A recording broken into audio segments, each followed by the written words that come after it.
Investigative journalist and Blaze Media correspondent Steve Baker joins us now. Hi, Steve. Hey, good morning, Glenn.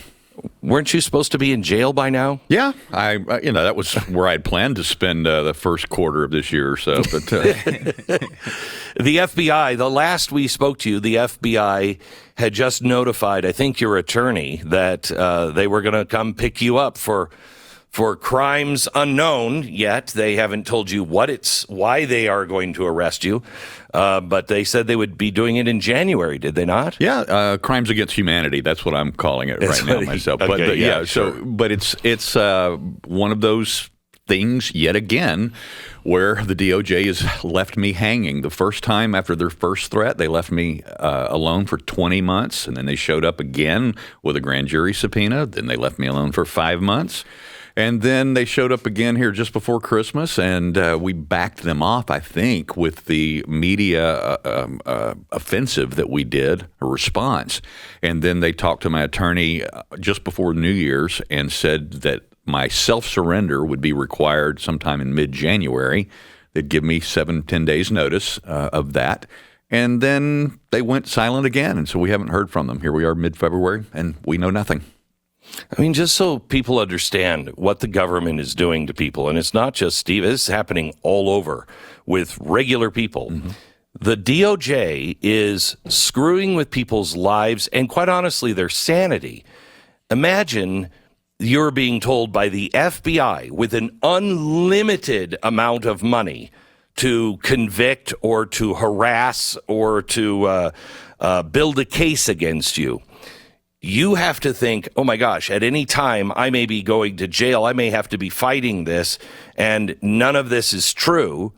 And then they just leave. So that just hangs in your life forever.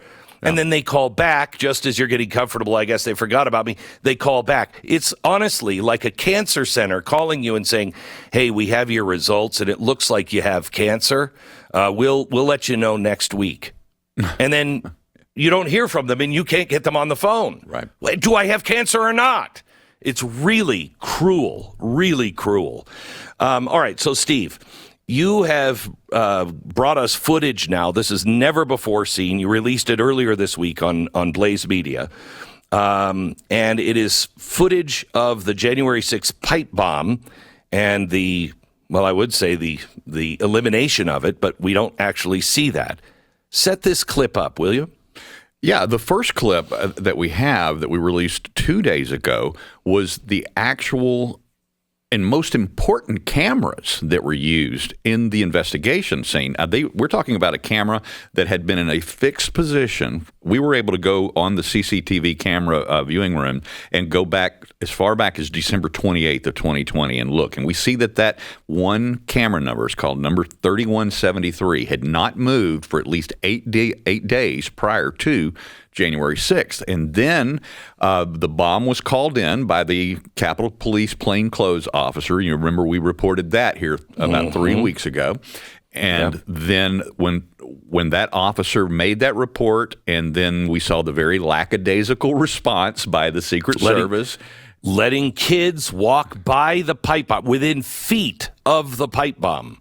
Yeah, Glenn, and they didn't do anything. They were literally finishing their sandwiches in their vehicle before they got out of the car to respond to a bomb with the vice president-elect 15 feet away inside that building. I mean, this is how absurd this situation is. But nevertheless, on this camera, we see suddenly it is taken control of by the Capitol Police Command Center. They have an area where their big viewing room is and where their camera operators are. It's called the pit. And when that was called in 4 minutes after that plainclothes officer reported that, the camera starts zooming for the first time, and it starts scanning, and it's panning around, and it's looking for the bomb, and then it pulls back. And it does this, and it moves around for about 20 or 30 minutes before finally somebody told that camera operator to move that camera off of the investigative scene, and it was pitched to a hard right, 90 degrees away from that. And it remained there until at least midnight of January 6th because I went and looked at all of those videos all the way to the end of the day. So it is amazing to me because if I'm not mistaken, let's watch the report. Here it is. Capitol CCTV camera number 3173 was the most important camera covering the DNC pipe bomb story event.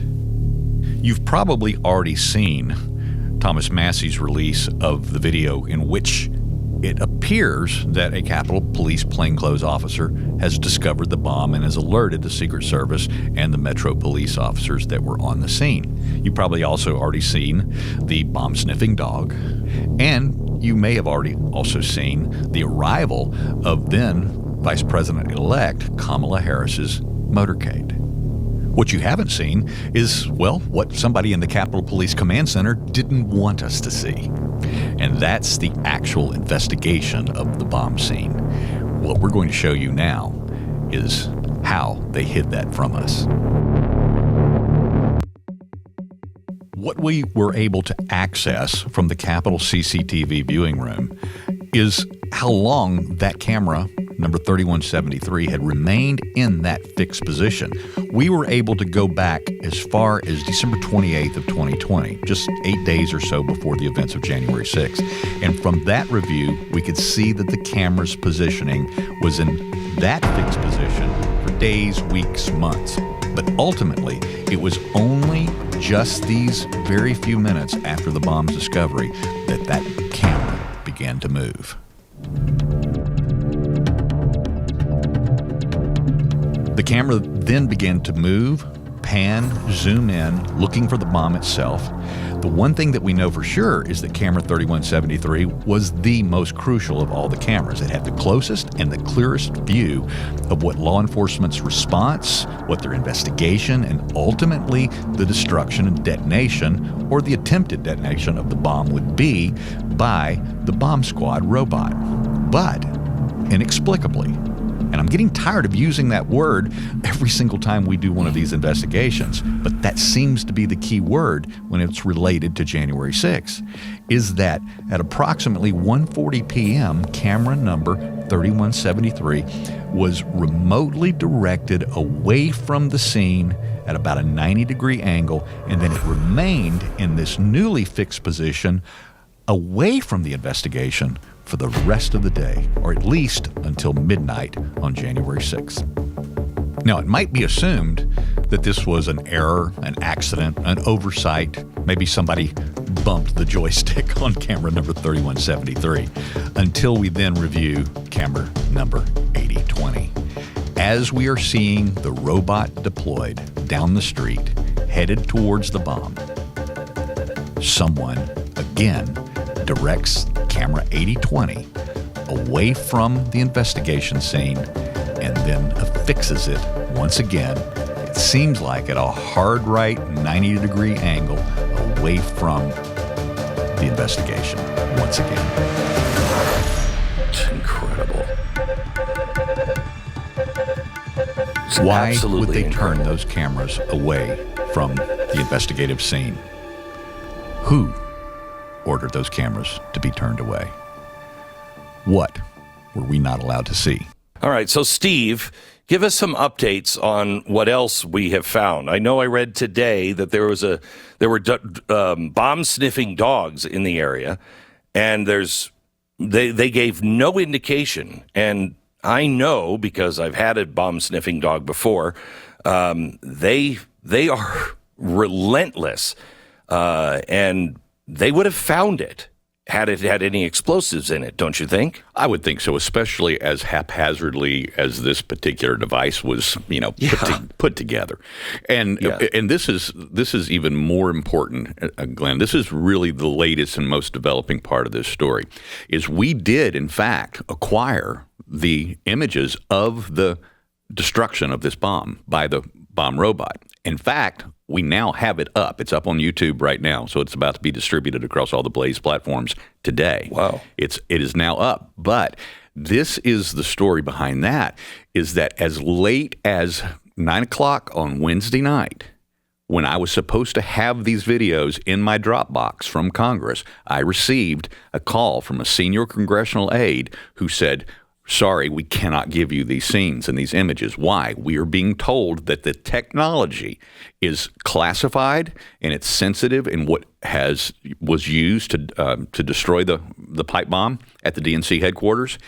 To which I responded, Glenn, I said, BS, because I said you can go look on the Department of Homeland Security's website and read the destruction of read the information with images and video of the exact type of water disruptor cannon that was used to blow apart that bomb.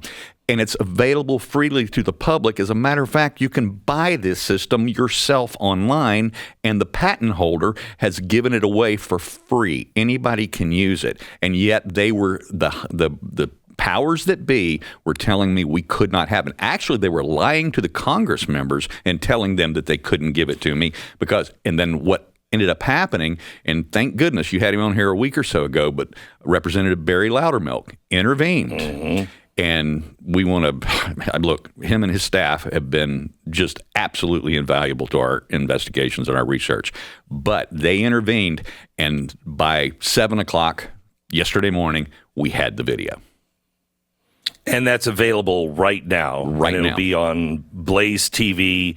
It will be on theblaze.com and all of our platforms. The reason we can do these things is because of you. If you are a subscriber, please tell a friend. If you're not a subscriber, please join us at Blaze. There's so many reasons, but investigative journalism, I know the plans of the company, and they are expanding. As Stu said, it's like they've backed up a dump truck of money to be able to do these things and grow in real credible news and investigative reporting.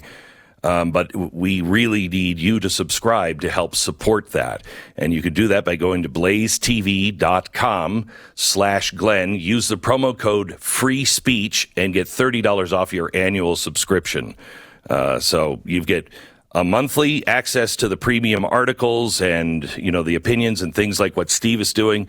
You want to do an annual, it's $3 a month. You get Blaze TV Plus, which is everything, for $10 a month. So join us, will you? blazetv.com/Glenn. Free speech is the promo code. So, Steve, where does this go from here? I mean, this seems to me to be a diversion because they were both discovered about 5 minutes before the Capitol was, stormed. It was that. Do you think this was to pull Capitol Police off of the Capitol and bring them here? What do you think this was supposed to do? They were diversions, and they were meant to diminish the force that was available to protect the Capitol that day. There's just no other way. There's no other reasonable explanation, because the first bomb, the RNC bomb, was found about 10 or 15 minutes before that first barricade breach, the famous Ray Epps barricade breach line happened. That happened at 12:52 p.m. The bomb was found about 10 minutes before that. Then the breach happens at 12:52. This group of people storm up to the West Terrace. They begin to form another line up there, and they've already had to divert dozens of officers away from the Capitol, an already diminished police force anyway, because of the COVID protocols and because they did not want as they said, they didn't want the optics of extra security there at the Capitol that day, and particularly guys wearing the hard units or the National Guard, the RoboCop-looking guys. They didn't want any of that optics there that day. So what does it tell you that the investigators weren't really allowed to investigate? They tracked one guy to, I think, a home in Virginia, and then they were told, go away. By the FBI. Just leave it alone. There's nothing to see here. What would the motivation be for a government that is trying to track down every grandmother who is anywhere near the Capitol to not pay attention to this?